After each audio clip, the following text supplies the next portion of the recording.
The crystal chandelier cast dancing shadows across the polished marble floor as 20 of the city's most powerful business leaders raised their glasses in celebration.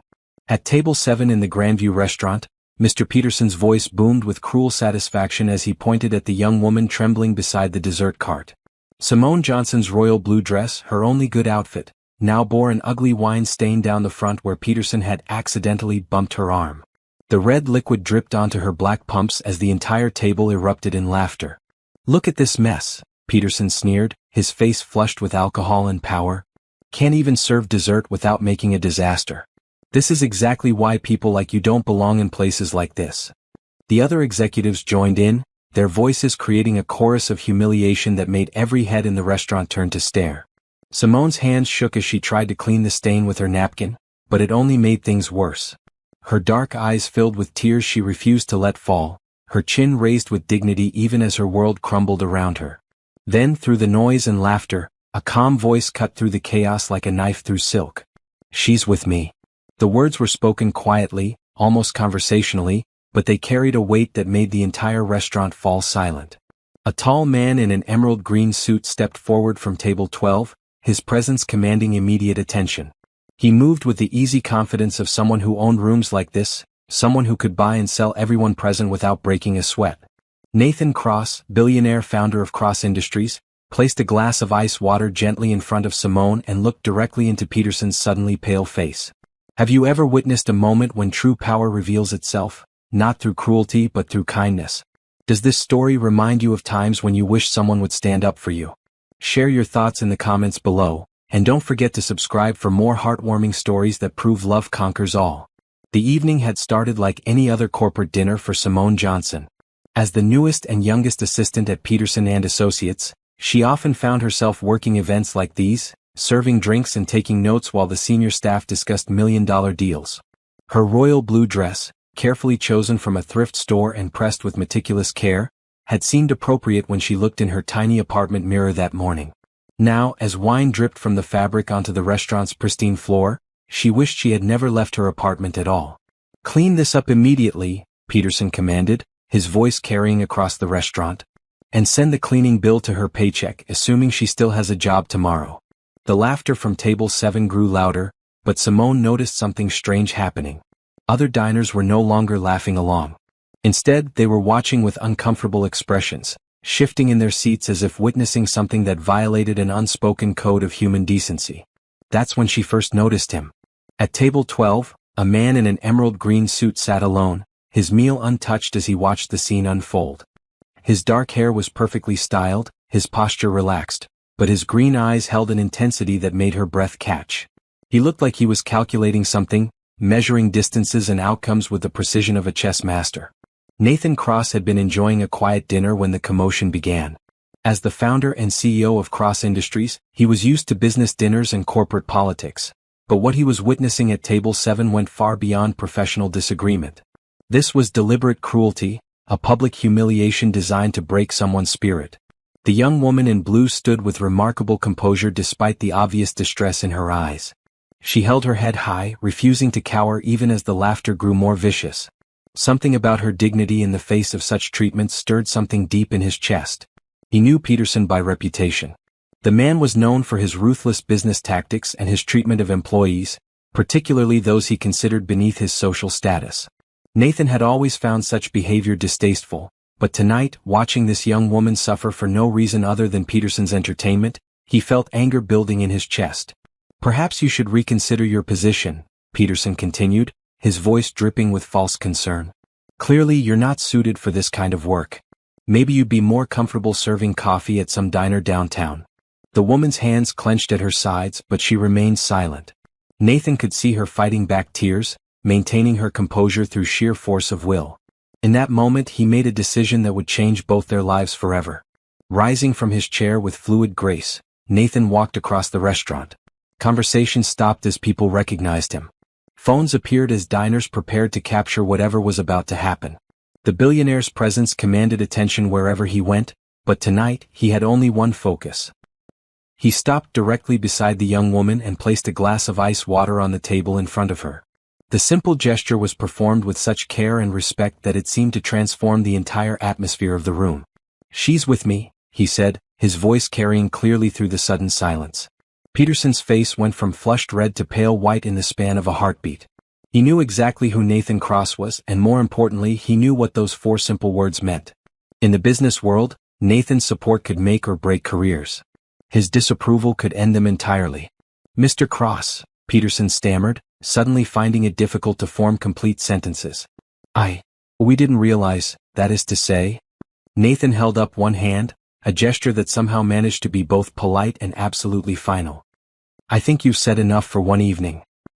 He turned to the young woman, his expression softening completely. "Would you like to leave now?" She looked up at him with wide, uncertain eyes. My job. "We'll be waiting for you tomorrow if you want it to be," Nathan said quietly. "But right now you don't have to stay here." For the first time since the wine had spilled, Simone Johnson allowed herself to believe that maybe, just maybe, everything was going to be okay. The cool evening air felt like a blessing against Simone's heated cheeks as they stepped outside the Grandview restaurant. Nathan had offered his arm, and she had taken it gratefully, still somewhat stunned by the turn of events.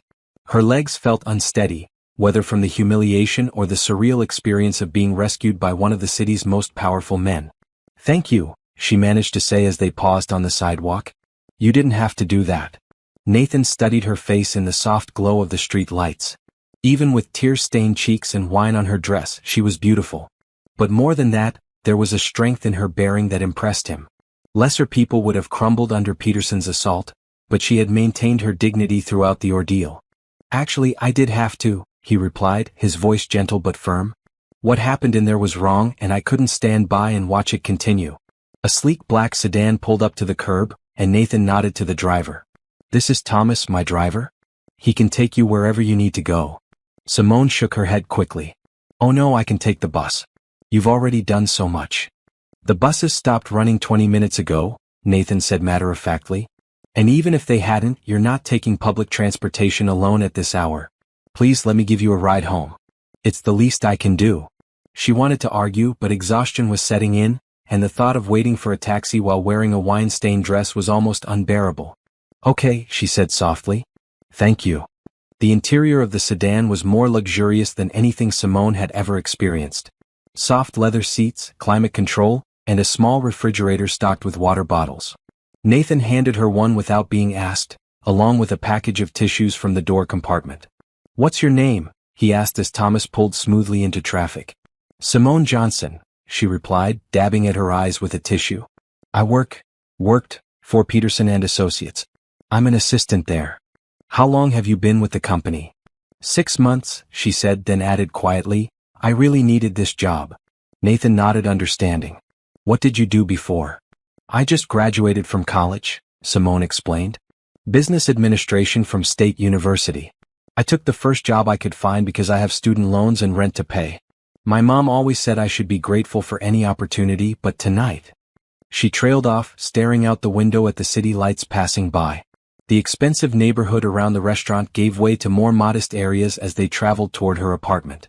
"Tonight showed you who Peterson really is," Nathan finished for her. "And I suspect it's not the first time he's treated you poorly." Simone's silence was answer enough. "Tell me about yourself," Nathan said, changing the subject to something more pleasant. "What made you choose business administration?" Despite everything that had happened, Simone found herself smiling slightly. "I want to start my own business someday. Maybe a consulting firm that helps small businesses grow. I know what it's like to struggle, and I want to help other people who are trying to build something better for themselves." Nathan felt something stir in his chest. Ambition, kindness, and intelligence, all wrapped in genuine humility. It was a rare combination in his world, where most people he met were either trying to use him or impress him. "That's a worthy goal," he said sincerely. "Small businesses are the backbone of our economy, but they often lack the resources to compete with larger corporations." "Exactly," Simone said, becoming animated for the first time all evening. "I've seen so many good ideas fail because the owners didn't have access to the right information or connections. If I could bridge that gap somehow." She stopped suddenly, embarrassed by her enthusiasm.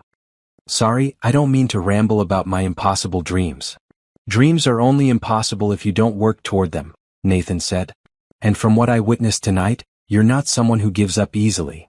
The car slowed as they approached a modest apartment complex in a working-class neighborhood. The building was clean and well-maintained, but clearly not luxurious. Nathan noted the contrast with the restaurant they had just left, understanding now why Peterson's cruel words had been particularly cutting. "This is me," Simone said, reaching for the door handle. "Thank you again for everything. I don't know what would have happened if you hadn't stepped in." "Simone," Nathan said as she prepared to leave, "I want you to know that what happened tonight wasn't your fault. Peterson's behavior says nothing about you and everything about him." She nodded, tears threatening again. "I know. This job was supposed to be my chance to prove myself, to show that I could succeed in the business world. Now I don't know what I'm going to do." Nathan pulled a business card from his wallet and handed it to her. "Call me tomorrow. I think we should talk about your future." Simone took the card with trembling fingers, reading the elegant script. "Nathan Cross, CEO, Cross Industries. Why would you want to help me?" "Because everyone deserves a chance to prove what they're capable of," he said simply. "And because I have a feeling you're capable of quite a lot." As the sedan pulled away, Nathan watched through the rear window as Simone stood on the sidewalk, still holding his business card. He had made an impulsive decision tonight, one that went against his usual careful approach to business and personal relationships. But something about the young woman's courage and dignity had touched him in a way he hadn't expected. Tomorrow he would find out if his instincts were correct. Simone stared at Nathan Cross's business card for the 10th time that morning, her coffee growing cold as she debated whether to make the call. Her tiny studio apartment felt even smaller than usual, the walls seeming to close in as she replayed the events of the previous evening. Her phone had been buzzing all morning with calls from Peterson and Associates, but she hadn't answered any of them. She already knew what they would say. Her position had been terminated, effective immediately. No references, no severance, no second chances. The wine stain on her blue dress served as a reminder of how quickly everything could change. One moment she had been working toward her dreams, the next she was unemployed and facing the very real possibility of losing her apartment. But Nathan Cross had given her his card. Had told her to call. The question was whether she was brave enough to actually do it. Her mother had always taught her to be self-reliant, to never depend on others for what she could accomplish herself. But she had also taught her to recognize opportunities when they presented themselves. Sometimes pride was a luxury she couldn't afford. Taking a deep breath, Simone dialed the number. "Cross Industries, Mr. Cross's office," came a professional female voice. "Hi, this is Simone Johnson. Mr. Cross asked me to call this morning." There was a brief pause, then the voice warmed considerably. "Of course, Ms. Johnson. Mr. Cross has been expecting your call. Please hold while I connect you." Before Simone could lose her nerve, Nathan's voice came through the line. "Simone, I'm glad you called. How are you feeling this morning?" "Unemployed," she said honestly, then immediately regretted her bluntness. "I'm sorry that sounded." "Accurate," Nathan finished with what she could hear was a smile. "Peterson didn't waste any time, I assume?" "They called at 8 a.m. to inform me that my services were no longer required." "Their loss," Nathan said firmly. "Listen, are you free for coffee this morning? There's something I'd like to discuss with you." An hour later, Simone sat across from Nathan Cross in a quiet corner of an upscale coffee shop, trying not to feel intimidated by her surroundings. He had chosen a table away from other patrons, creating a sense of privacy that made the conversation feel less overwhelming. Nathan looked different in daylight, more approachable somehow. He wore a burgundy sweater over dark slacks, his hair slightly less formal than it had been the night before. But his green eyes held the same intensity that had captured her attention at the restaurant. "I have a proposition for you," he said without preamble. "I need a new personal assistant, someone I can trust to handle sensitive information and represent my interests with discretion." Simone's heart began to race, but she forced herself to remain calm. "Mr. Cross, while I appreciate the offer, I don't want you to feel obligated to help me because of what happened last night." "This isn't charity," Nathan said firmly. "I've done my research on you, Simone. Your professors spoke very highly of your work ethic and intelligence. Your previous employers, before Peterson, gave you glowing recommendations. You graduated summa cum laude while working 2 part-time jobs. You're exactly the kind of person I want on my team." She stared at him in amazement. You checked my references. "I don't make business decisions based on emotion," he explained. "But I do trust my instincts about people, and my instincts told me you were worth investigating further." "What would the job involve?" Simone asked, trying to keep her voice steady. "You'd work directly with me on various projects. Scheduling, correspondence, research, travel arrangements. You'd be privy to confidential information and would need to exercise good judgment in all situations. The position comes with a substantial salary increase over what you were making at Peterson and Associates, full benefits and opportunities for advancement. Simone felt dizzy. Sounded too good to be true. Why me? You could hire anyone with those qualifications. Nathan leaned forward slightly, his expression serious. Because most people with impressive resumes want something from me. They see the job as a stepping stone to their own ambitions, or they're trying to gain access to my business contacts for their own benefit. You're different. How can you be sure of that? Because last night, you had every opportunity to use our meeting to your advantage. You could have asked me for money or connections or favors. Instead, you thanked me politely and went home. You didn't even want to accept a ride. Nathan smiled slightly. That tells me you have integrity, something that's surprisingly rare in my world. Simone felt tears pricking her eyes again, but this time they were tears of hope rather than humiliation. I don't know what to say. Say yes, Nathan said simply. Take the job, work hard, and prove to yourself that you deserve every opportunity that comes your way. She thought about her student loans, her tiny apartment, her dreams of starting her own business someday. She thought about Peterson's cruel laughter and the way Nathan had stood up for her when no one else would. Most of all, she thought about her mother's advice. When life offers you a chance to better yourself, you take it with both hands and you don't look back. Yes, she said, her voice growing stronger with each word. Yes, I'll take the job. And thank you, Mr. Cross. You won't regret this decision. Call me Nathan, he said, extending his hand across the table. And welcome to Cross Industries, Simone. I have a feeling this is going to be the beginning of something extraordinary. As they shook hands, Simone felt a spark of electricity pass between them. She told herself it was just excitement about the new opportunity, but deep down she knew it was something more. Something that would complicate her life in ways she couldn't yet imagine. But for now it was enough to know that her dreams were still possible. Everything else she would figure out as she went. The Cross Industries building rose 43 stories into the Seattle sky, its glass and steel facade reflecting the morning sun like a beacon of possibility. Simone stood on the sidewalk for a moment, clutching her new leather portfolio and trying to calm her nerves. Today was her first day, and she was determined to prove that Nathan's faith in her had been well placed. The lobby was everything she had expected from a Fortune 500 company. Marble floors, modern art, and an information desk staffed by impeccably dressed personnel. But what surprised her was how quickly she was recognized and welcomed. Ms. Johnson, called a woman in a crisp red blazer as soon as Simone approached the security desk. I'm Patricia Williams, Mr. Cross's executive secretary. We've been expecting you. Patricia led her to a bank of elevators that required special access cards. You'll be working on the 42nd floor, just below Mr. Cross's office. Your workspace is already set up and you'll find everything you need to get started. As the elevator climbed smoothly upward, Patricia provided a brief overview of the company's structure. Cross Industries had holdings in technology, renewable energy, real estate, and philanthropic ventures. Nathan had built the company from nothing after college, and it now employed over 10,000 people worldwide. Mr. Cross is particular about the people he works closely with, Patricia explained diplomatically. He values competence, discretion, and loyalty above all else. He's fair but demanding, and he doesn't tolerate incompetence or dishonesty.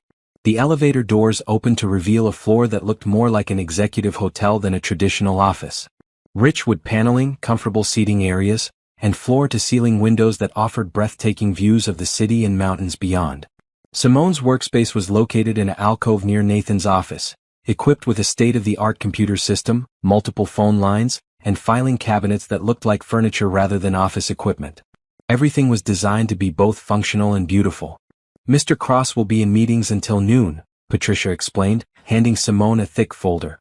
This contains your orientation materials including security protocols, company policies, and a list of Mr. Cross's preferences for everything from coffee to travel arrangements. Study it carefully.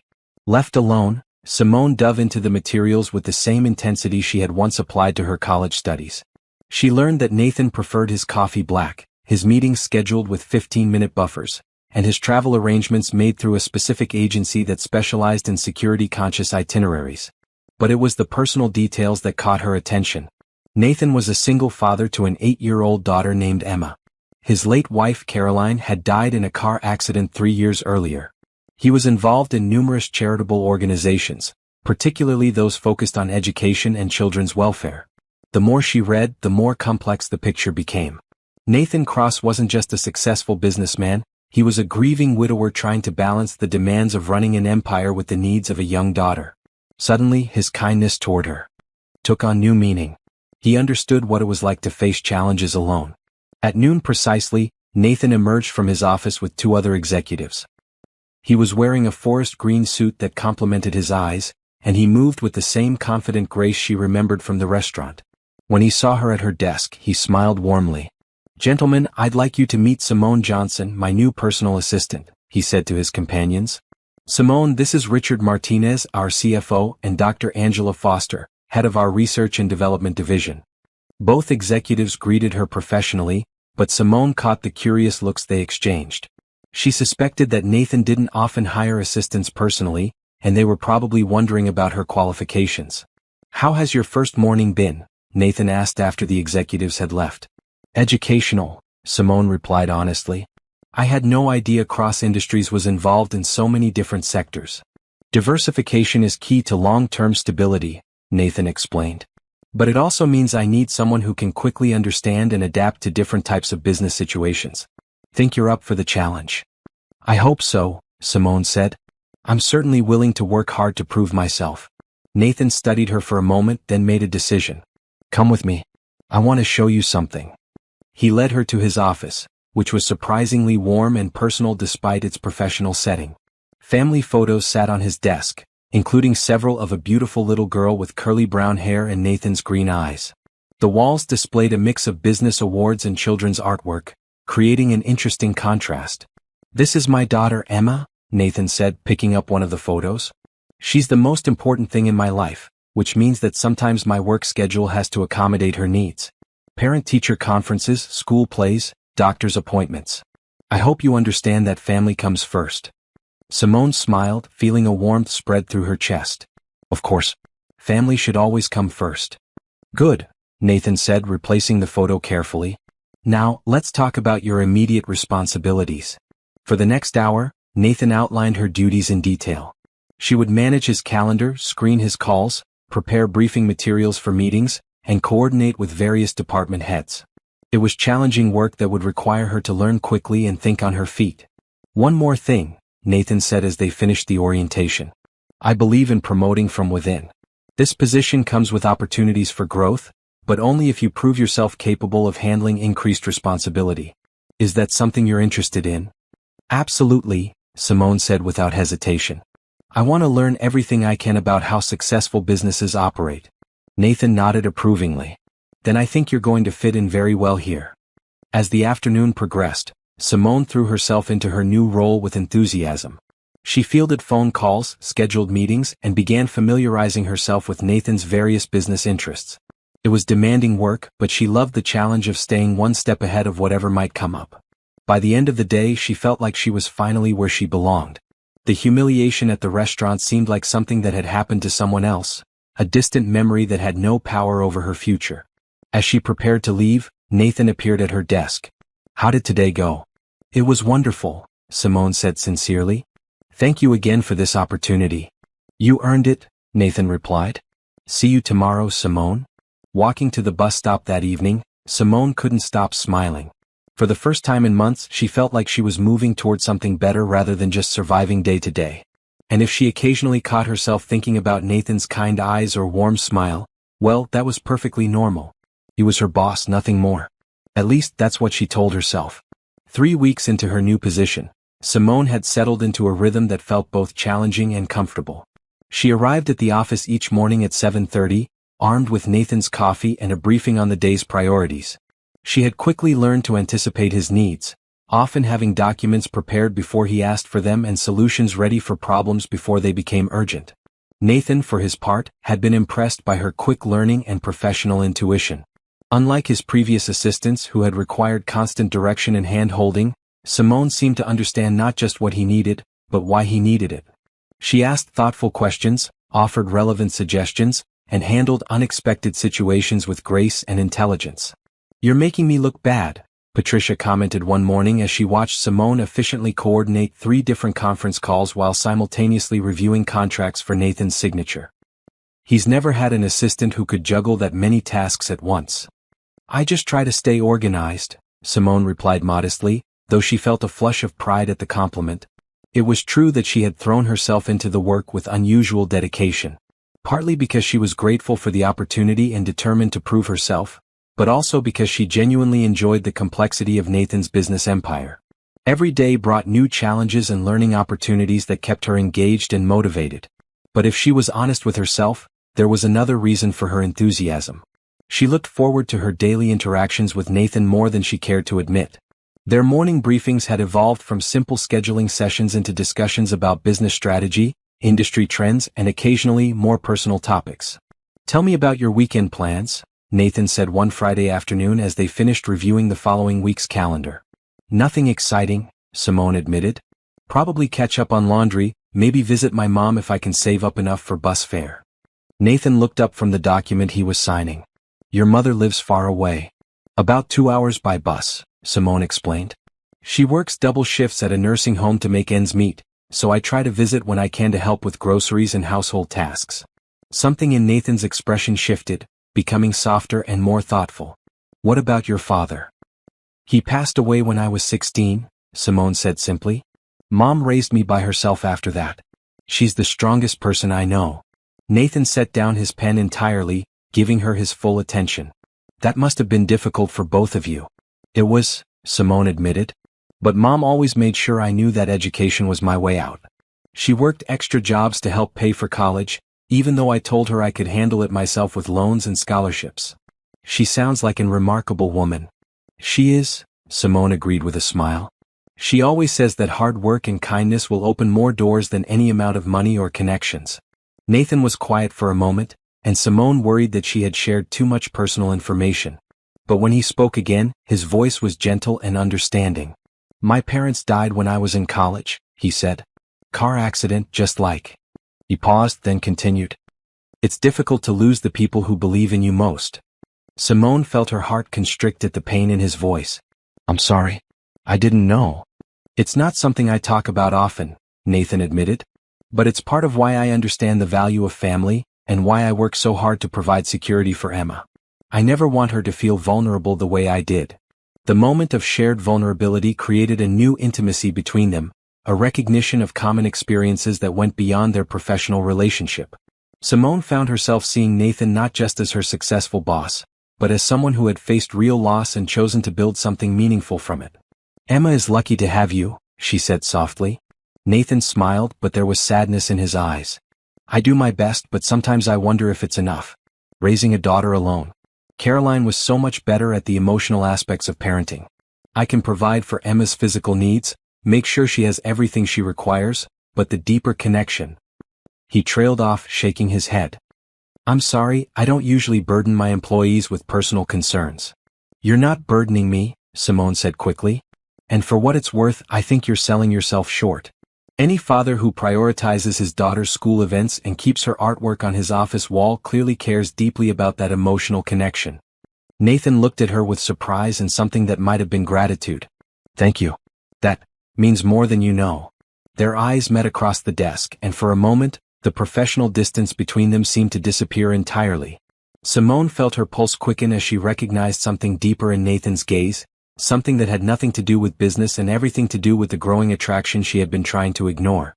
Then Nathan's phone rang, breaking the spell and reminding them both of where they were and who they were supposed to be to each other. "Cross Industries," Nathan answered, his voice returning to its professional tone. As he took the call, Simone busied herself with organizing files, but her mind was racing. The conversation had revealed sides of both of them that had nothing to do with their work relationship. Nathan wasn't just her boss anymore, he was a man dealing with the same kinds of struggles and uncertainties that everyone faced. And she was no longer just his assistant, she was a woman who was beginning to care about him as more than an employer. The realization was both thrilling and terrifying. Nathan Cross was one of the most eligible bachelors in the city, a man who could have his choice of accomplished, sophisticated women. What could he possibly see in a former assistant from a working-class background who took the bus to visit her mother?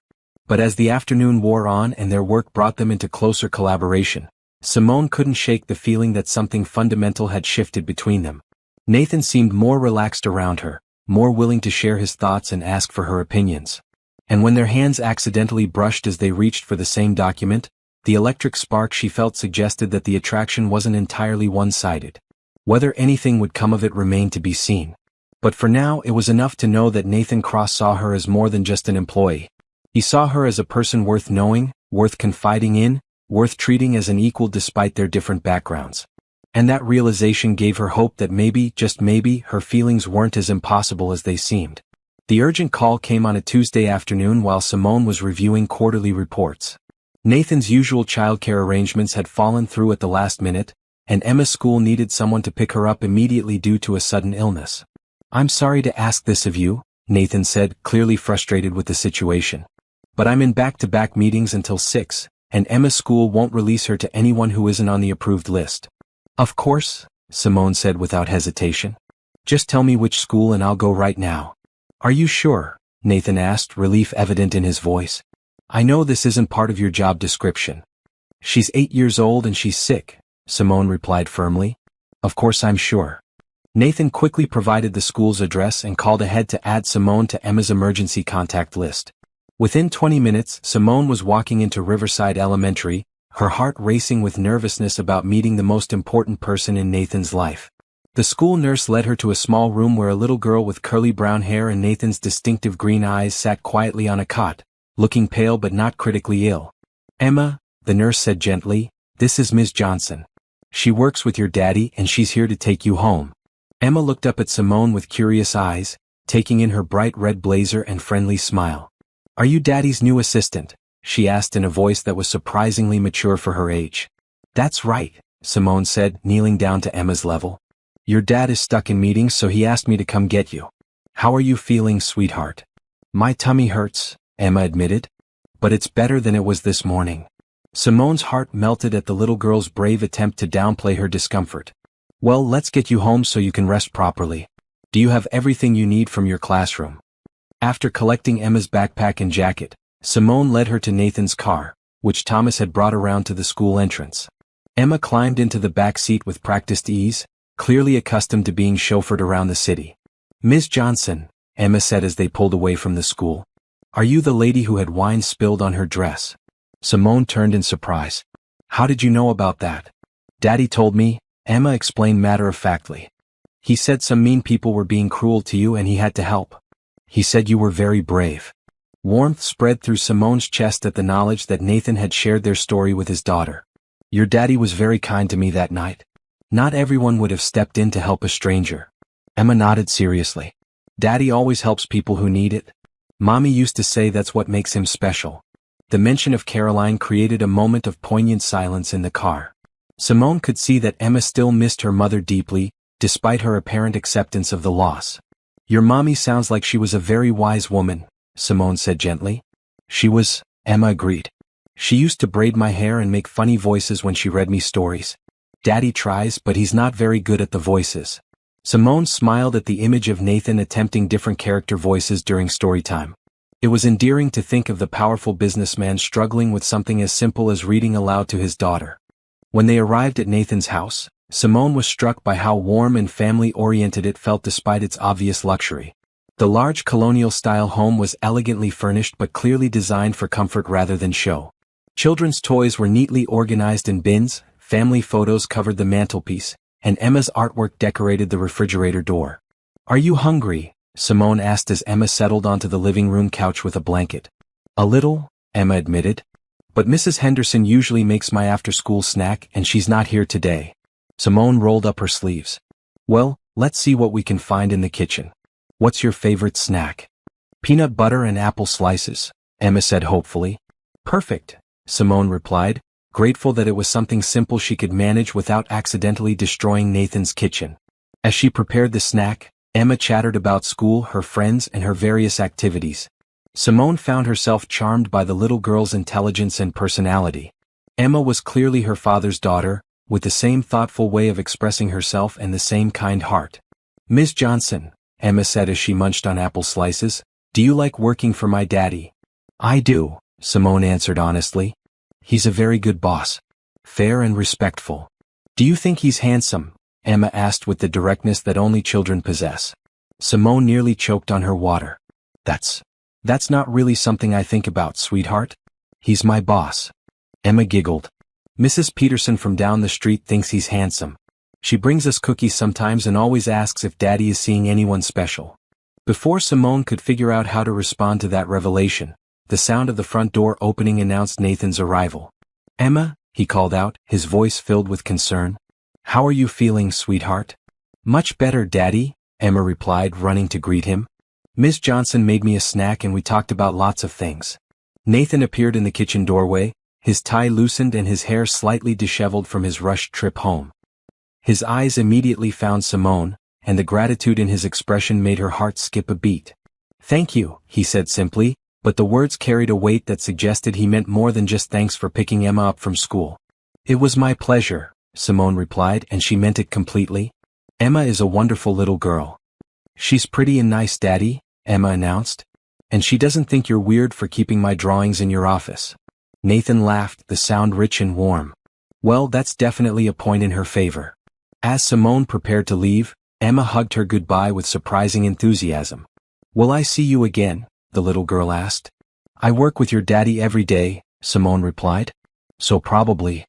Good, Emma said decisively. I like you. Walking to her car that evening, Simone reflected on how much the day had changed her understanding of Nathan's life. Seeing him as a father, watching his immediate concern for Emma's well-being, had revealed yet another layer of the man she was growing to care about. And Emma's easy acceptance of her presence, her obvious desire for a maternal figure in her life, added a new complexity to Simone's feelings about her relationship with Nathan. She wasn't just falling for her boss anymore, she was falling for a family. That realization should have been terrifying. Instead, it felt like coming home. What happens when a single dad's assistant becomes more than just an employee? Can love bloom in the corporate world, or will professional boundaries keep two hearts apart? Let me know what you think will happen next in the comments, and don't forget to subscribe for more heartwarming stories about unexpected love. The weeks following Simone's first meeting with Emma brought subtle but significant changes to the dynamic at Cross Industries. Nathan found himself looking forward to their morning briefings with an anticipation that had nothing to do with business agendas. Simone's presence had become a bright spot in his daily routine, her intelligence and warmth creating an atmosphere of comfortable collaboration he hadn't experienced since Caroline's death. You're different lately, Patricia observed one morning as she watched Nathan smile at something Simone had written in her daily report. More relaxed. Happier. Nathan looked up from the document, suddenly self-conscious. I'm just pleased with how well Simone has integrated into the team. Patricia raised an eyebrow but said nothing more. She had worked for Nathan long enough to recognize the signs of a man developing feelings, even if he wasn't ready to admit it to himself. For her part, Simone was experiencing her own internal struggle. Her professional admiration for Nathan had evolved into something deeper and more personal, fueled by daily glimpses into his character and values. She saw how he treated every employee with respect, regardless of their position. She witnessed his patience with difficult clients and his genuine concern for his business partners' welfare. But it was the small moments that affected her most profoundly. The way he always asked about her mother's health. His habit of bringing her coffee when she was working late. The pride in his voice when he talked about Emma's accomplishments. The vulnerability in his eyes when he thought no one was looking. The turning point came on a Friday evening when Nathan emerged from his office looking uncharacteristically frazzled. Everything okay? Simone asked, immediately alert to his distress. Emma's school called, Nathan explained, running a hand through his hair. There's a father-daughter dance next weekend and I completely forgot about it. I have a board meeting that same evening and I can't reschedule it. Simone could see the conflict written across his face. Nathan never missed important events in Emma's life, but this board meeting involved international investors who had traveled specifically for the occasion. What if we moved the board meeting to earlier in the day, she suggested. I could contact all the participants and see if they're available for a lunch meeting instead. Nathan looked at her with surprise and hope. You think that would work? Let me make some calls, Simone said, already reaching for her phone. Give me an hour. 45 minutes later, she had successfully rescheduled the entire meeting. The international investors were actually pleased with the change, as it allowed them to catch earlier flights home. The board members appreciated the more convenient timing. And Nathan would be free to take Emma to her dance. I don't know how you did that, Nathan said, looking at her with something approaching awe. I've been trying to coordinate those schedules for weeks. I just explained that family commitments are non-negotiable, Simone replied. Everyone understood. That evening, Nathan found himself thinking about Simone's words as he helped Emma choose a dress for the dance. Family commitments are non-negotiable. It was exactly the kind of perspective Caroline would have had, the kind of value system he wanted to instill in his daughter. Daddy, Emma said as he struggled with the buttons on her purple dress, why don't you ask Ms. Johnson to come to the dance with us?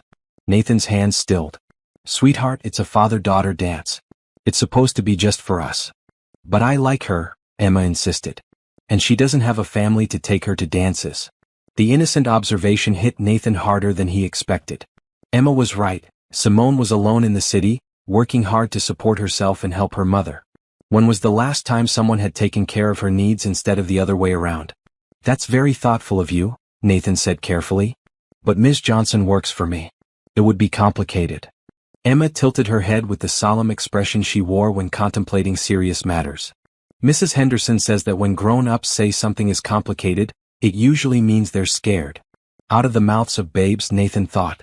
His 8-year-old daughter had just identified something he had been trying to ignore for weeks. He was scared. Scared of crossing professional boundaries, scared of risking the best working relationship he had ever had, scared of opening his heart to someone new when the loss of Caroline had nearly destroyed him.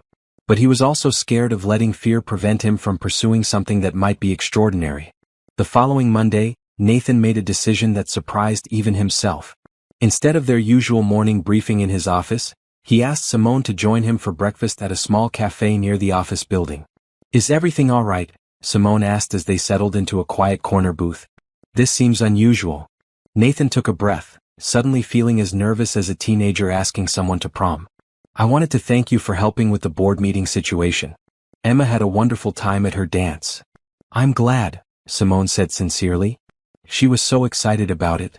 She asked me to invite you to come with us, Nathan said, watching Simone's reaction carefully. I explained that it was a father-daughter event, but it got me thinking. Simone's heart began to race, but she kept her expression neutral. Thinking about what? About how much you've become a part of our lives, Nathan said honestly. Not just professionally but personally. Emma talks about you constantly. She asks when you're coming to visit again, whether you liked the cookies she made, what you thought of her latest school project. She's a special little girl, Simone said softly. She is, Nathan agreed. And she's become very attached to you. We both have. The words hung in the air between them, loaded with implications that neither of them could ignore. Simone felt her breath catch as she realized what Nathan was trying to tell her. Nathan, she began, but he held up a hand. I know this complicates things, he said. I know there are professional considerations and practical concerns. But I also know that what I feel for you goes far beyond a working relationship. And I hope, you might feel the same way. Simone stared at him across the small table, her heart pounding so hard she was sure he could hear it. Everything she had been trying to deny, all the feelings she had been attempting to suppress, came rushing to the surface. I do, she whispered. I feel the same way. Nathan's smile was like sunrise breaking over the mountains. Then maybe we can figure out the complicated parts together. As they walked back to the office, neither of them spoke about what had just happened. But everything had changed between them and they both knew it. The professional distance they had maintained was gone, replaced by the acknowledgement of feelings that had been building for weeks. There would be challenges ahead. Office gossip, concerns about propriety, questions about the wisdom of mixing business with personal relationships. But for now, it was enough to know that they were no longer facing their growing attraction alone. Love, Simone reflected as they entered the Cross Industries building, really did have a way of complicating everything. But sometimes, the best complications were the ones worth fighting for. 2 months had passed since Nathan and Simone's breakfast conversation, and while their professional relationship had remained impeccable, their personal connection had deepened considerably.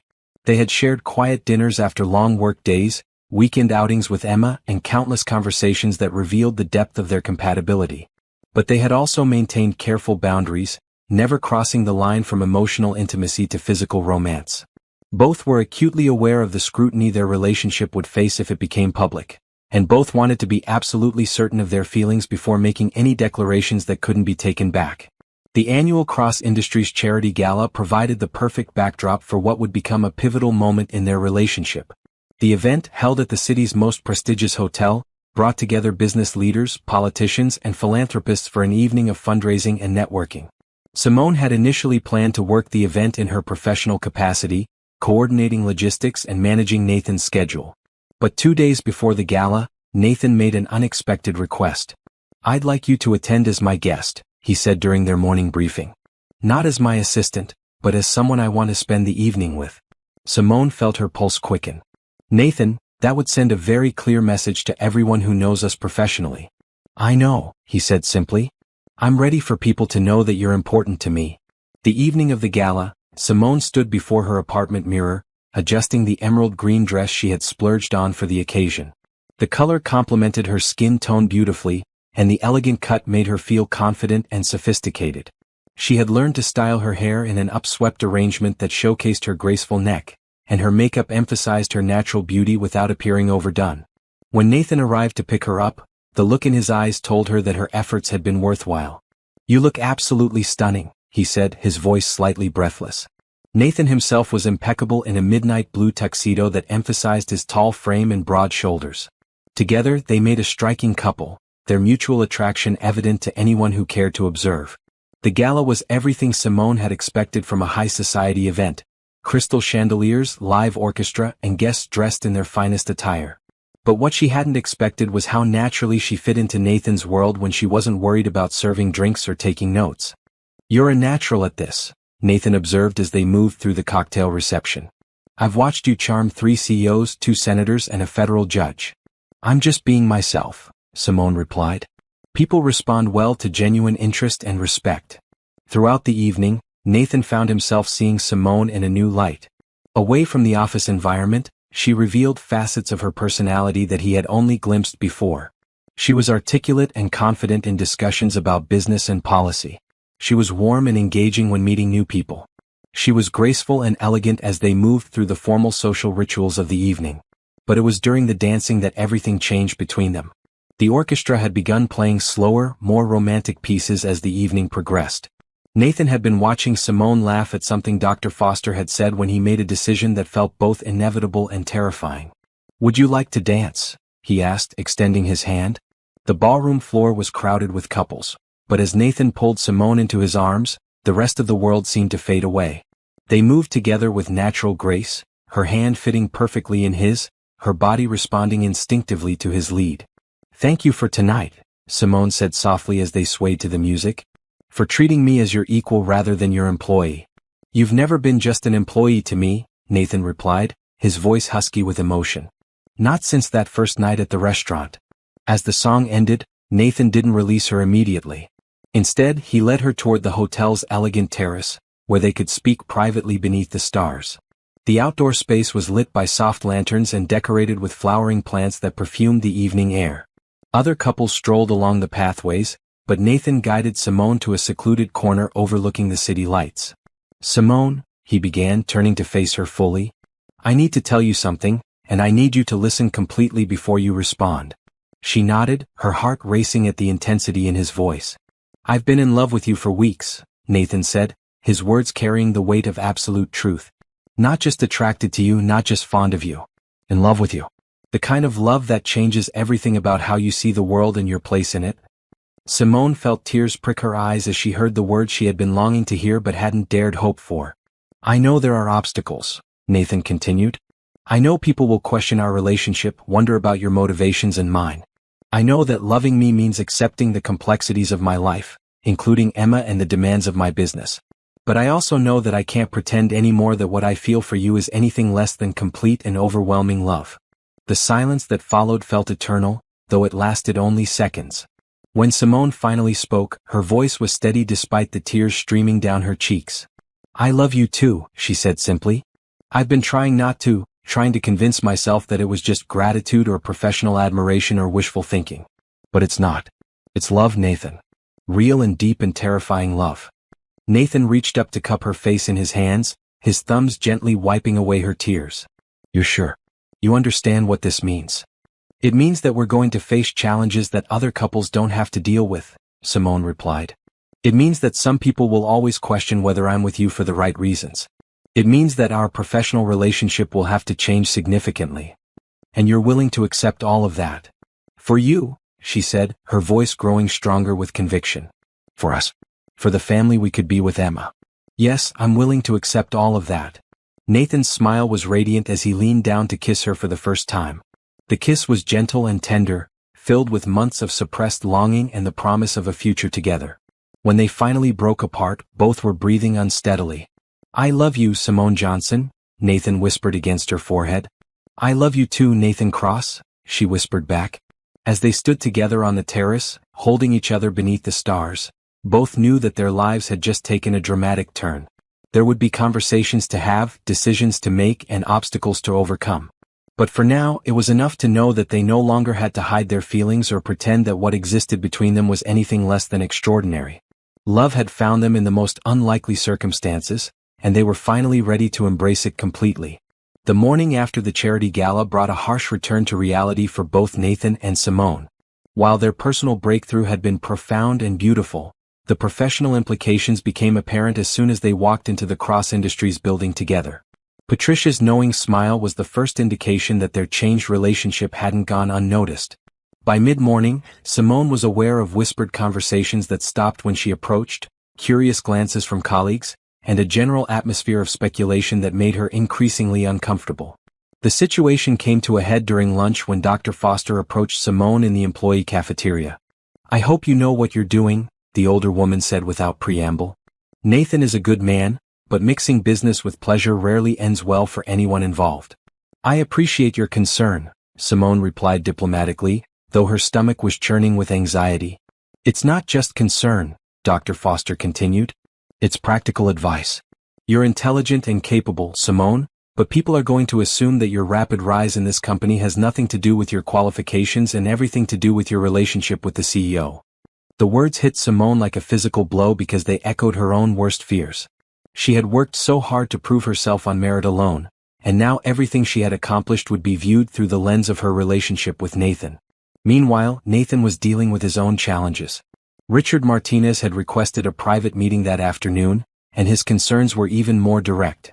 I need to ask you about your relationship with Simone Johnson, the CFO said bluntly. The entire executive team is talking about it, and our board members are starting to ask questions. My personal life is my own business, Nathan replied, his voice cool and professional. Normally I would agree, Richard continued. But when your personal life involves an employee who has access to confidential information and significant influence over your schedule and communications, it becomes a business concern. Nathan felt his jaw tighten. Are you questioning Simone's integrity or professional conduct? I'm questioning the optics, Richard clarified. And I'm concerned about potential liability issues. What happens if the relationship doesn't work out? What happens if Ms. Johnson decides she was treated unfairly and files a lawsuit? What happens if our competitors or the media decide to make this into a story about workplace impropriety? The conversation continued for another 30 minutes, covering legal protections, HR policies, and potential public relations strategies. By the end, Nathan felt exhausted and frustrated. Everything Richard had said was valid from a business perspective, but it reduced his relationship with Simone to a series of risk assessments and damage control scenarios. That evening, Nathan found Simone working late in her office, her usual cheerful demeanor replaced by obvious stress and worry. Rough day, he asked, though he already knew the answer. People are talking, Simone said without looking up from her computer. About us, about my qualifications, about whether I'm qualified for this position or just sleeping my way to the top. Nathan felt anger surge through him. Who said that? It doesn't matter who said it, Simone replied wearily. What matters is that people are thinking it. And honestly, Nathan, can you blame them? 6 months ago, I was serving drinks at corporate dinners. Now I'm the CEO's girlfriend and his personal assistant. It doesn't look good. You earned this position, Nathan said firmly. Your work speaks for itself. Does it? Simone asked, finally meeting his eyes. Because I'm starting to wonder if I would have gotten this job if we hadn't met the way we did. If you hadn't felt sorry for me or felt some kind of attraction. Would you have hired me based purely on my qualifications? The question hung in the air between them, painful because it touched on doubts that Nathan had never fully acknowledged. Had his decision to hire Simone been influenced by his immediate attraction to her? Had he convinced himself that her qualifications were exceptional because he was drawn to her personally? I hired you because you were the right person for the job, he said, but even he could hear the slight uncertainty in his voice. Simone heard it too. You hesitated, she said softly. You hesitated because you're not completely sure either. The following days brought additional pressures from unexpected sources. Nathan's business rivals began circulating rumors about his inappropriate relationship with an employee. A gossip columnist published a piece speculating about the mystery woman who had attended the charity gala as Nathan Cross's date. Emma's school friends started asking her questions about her father's girlfriend that the 8-year-old didn't know how to answer. Most damaging of all was a phone call Nathan received from his late wife's parents. "We're concerned about Emma," Caroline's mother said during what started as a routine check-in call. "She's mentioned this woman several times, and we're worried about the influence she might have on our granddaughter." "Simone is a wonderful person," Nathan replied, trying to keep his voice calm. "Emma adores her." "That's exactly what concerns us," Caroline's father interjected. "Emma is vulnerable right now. She's looking for a mother figure, and she might become attached to someone who isn't committed to staying in her life long term." The implication was clear. Nathan's relationship with Simone was viewed as temporary and potentially harmful to Emma's emotional well-being. The suggestion that Simone might abandon Emma if the relationship ended was particularly painful because Nathan knew how much Simone genuinely cared for his daughter. By the end of the week, both Nathan and Simone were emotionally drained. The joy and excitement of their newfound love had been overshadowed by practical concerns and outside pressures that seemed insurmountable. "Maybe we should take a break," Simone said during what was supposed to be a romantic dinner at Nathan's house. "Maybe we rushed into this too quickly without thinking through all the implications." Nathan felt his heart clench. "Is that what you want?" "I want what's best for you and Emma," Simone replied, tears threatening. "And I'm starting to think that might not be me." "Don't say that," Nathan said urgently. "Don't let other people's opinions make you doubt what we have." "But what if they're right?" Simone asked. "What if I'm not strong enough to handle the scrutiny and pressure? What if I end up hurting Emma because I can't deal with being constantly questioned and judged?" As they sat in Nathan's elegant dining room, both felt the weight of all the obstacles arrayed against their relationship.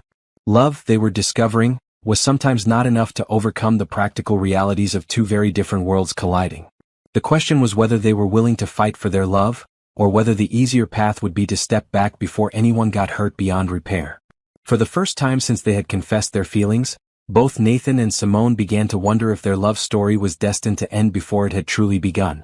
3 weeks had passed since Simone and Nathan had agreed to take some space to think about their relationship. The separation had been intended to provide clarity, but instead, it had only reinforced how much they meant to each other. Nathan threw himself into work with renewed intensity, but found no satisfaction in achievements that he couldn't share with Simone. Emma asked daily when Ms. Johnson would be coming to visit again, her disappointment evident each time Nathan explained that Simone was busy with other things. For her part, Simone had maintained her professional duties flawlessly, but the easy warmth between them had been replaced by careful politeness that fooled no one. She went through the motions of her daily routine, but friends and colleagues noticed that her usual smile seemed forced and her enthusiasm diminished. The turning point came when Emma took matters into her own 8-year-old hands. "Daddy," she announced over breakfast on a Saturday morning, "I want to have a tea party today and I want Ms. Johnson to come." "Sweetheart, we've talked about this," Nathan replied gently. "Ms. Johnson is very busy right now." Emma fixed him with a stare that was remarkably mature for her age. "Are you and Ms. Johnson fighting?" Nathan nearly choked on his coffee. "What makes you ask that?" "Because you're both sad," Emma said matter-of-factly. "And you only act this way when something important is wrong. Like when Mommy was sick." The comparison hit Nathan like a physical blow. Emma was right, he had been carrying the same kind of heaviness that had characterized the difficult months before Caroline's death. But this time, the sadness was self-imposed, the result of fear rather than circumstances beyond his control. "We're not fighting exactly," Nathan said carefully. "It's more complicated than that. Mrs. Henderson says that when grown-ups say something is complicated, it usually means they're scared," Emma replied, unconsciously echoing her previous observation about adult behavior. Nathan stared at his daughter, amazed once again by her insight. "You're absolutely right," he admitted. "I am scared." "Of what?" "Of making mistakes that might hurt you," Nathan said honestly. "Of choosing something for myself that might not be best for our family." Emma considered this seriously. "Do you love Miss Johnson?" The question was so direct and innocent that Nathan couldn't evade it. "Yes, I do." "Does she love you?" "I think so, yes." "Does she love me?" Nathan smiled despite his emotional turmoil. "Very much." Emma nodded decisively. Then I don't understand what's complicated about that. Mommy used to say that love makes families stronger, not weaker. That afternoon, Nathan made a decision that felt both terrifying and absolutely right. He was going to fight for his relationship with Simone, regardless of what anyone else thought or said. But first, he needed to make a grand gesture that would demonstrate his commitment not just to her, but to the world. He was going to take her back to where their story began. The call came to Simone on Sunday evening, just as she was settling in with a book and a cup of tea. "Would you have dinner with me tomorrow night?" Nathan asked without preamble. At the Grandview restaurant. Simone's heart began racing. The Grandview was where they had first met, where Nathan had first defended her, where their entire relationship had begun. "Nathan, I'm not sure that's a good idea." "Please," he said simply. "Trust me. One dinner. If you still want to end things after that, I'll respect your decision."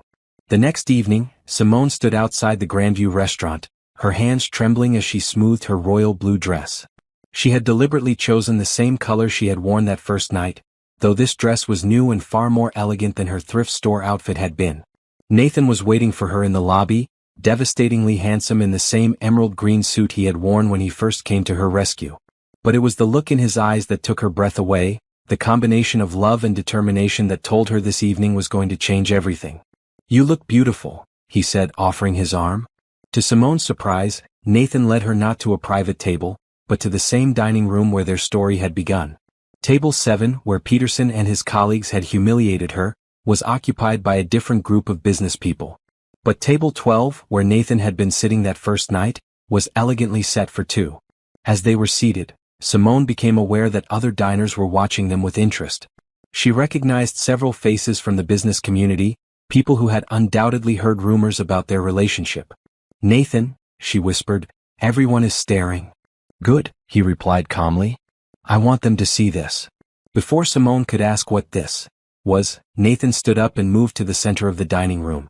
The conversations around them gradually died as people realized something significant was about to happen. "Ladies and gentlemen," Nathan began, his voice carrying clearly through the suddenly silent room.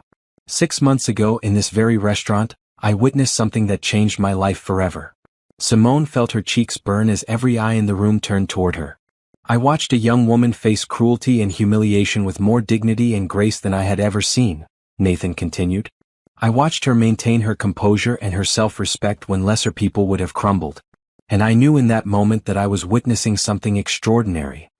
He turned to look directly at Simone, his love for her evident to everyone present.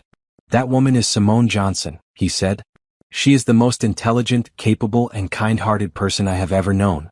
She has earned everything she has accomplished through hard work and merit. She has brought joy and purpose back into my life and my daughter's life. And she has made me believe in love again when I thought that was impossible." Nathan reached into his jacket pocket and withdrew a small velvet box. Simone's eyes widened as she realized what was happening. "Simone," Nathan said, dropping to one knee beside their table, "will you marry me? Will you be my partner in life, my daughter's stepmother, and the completion of our family?" The silence in the restaurant was deafening. Simone looked around the room at all the faces watching them, some curious, some amazed, some openly moved by the romantic gesture. These were the people whose opinions had made her doubt herself, whose judgments had driven her to question whether she deserved Nathan's love. But as she looked back at Nathan, kneeling before her with his heart in his eyes, none of those opinions mattered anymore. What mattered was the love they shared, the family they could build together, and the future that stretched before them filled with possibilities. "Yes," she said, her voice growing stronger with each word. "Yes, Nathan, I will marry you." The restaurant erupted in applause as Nathan slipped the ring onto her finger and kissed her with all the passion and commitment he had been holding back. When they finally broke apart, both were crying and laughing simultaneously. As they sat back down to dinner, Simone noticed that several people approached their table to offer congratulations. Dr. Foster was among them, her earlier concerns replaced by genuine warmth. "I owe you an apology," the older woman said to Simone. "I misjudged the situation and your character. Anyone who can inspire such devotion in Nathan must be extraordinary indeed." Even Richard Martinez stopped by, his business concerns apparently set aside in favor of personal happiness for his colleague. "Congratulations," he said sincerely. "I hope you'll both be very happy." As the evening progressed, Simone realized that Nathan's public proposal had accomplished something important beyond just demonstrating his commitment to her. It had forced everyone who had questioned their relationship to see it for what it truly was. A love story worthy of respect and celebration. Later that night, as they sat in Nathan's living room sharing the news with Emma, Simone felt a sense of completeness she had never experienced before. Emma's excited squeals and immediate acceptance of her as a future stepmother confirmed that they were indeed meant to be a family.